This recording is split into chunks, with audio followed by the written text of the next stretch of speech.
Heu, une des choses qui m'a un tout petit peu qui m à chaque fois que je l'entends, ça me revient dans la tête, c'est cette histoire de Sydney Bank qui exprime le fait que ce qu'on recherche n'est qu'à une pensée et cette pensée, c'est la pensée c'est l'état de non-pensée et heu et ça me travaille toujours un petit peu. À savoir, je vois bien que en fait, on est dans l'expérience pure. Donc il dit bien qu'en fait,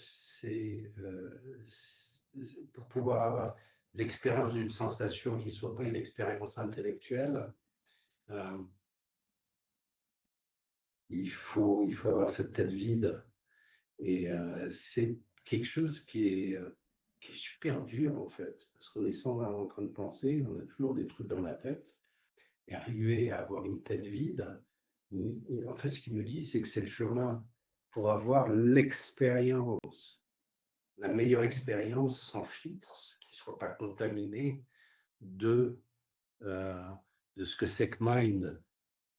C'est-à-dire avoir cette expérience, c'est quand justement on a une tête qui est complètement vide. À ce moment-là, on n'intellectualise plus la chose, on la ressent, il y a du ressenti et c'est pour ça qu'il dit: «C'est dans la sensation».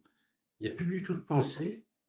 Hop, on a cette sensation qui arrive et c'est ça qu'on essaie de toucher du doigt pour pouvoir y revenir dans cet état où on est complètement, heu, en osmose avec ce que tu appelles l'amour, le mind et quand on touche du doigt ce truc-là et qu'on est dans cette sensation, effectivement, ce qui va sortir, c'est l'expression de notre sagesse naturelle. Donc on va repenser derrière. Mais ça sera des pensées qui sont complètement créatrices, sans être contaminées par justement notre intellect qui veut être présent sans arrêt et s'exprimer sans arrêt. Donc c'est avoir l'expérience de cette sensation qui vient d'un état de pas de pensée, un état no thought, un état où il n'y a pas du tout de pensée.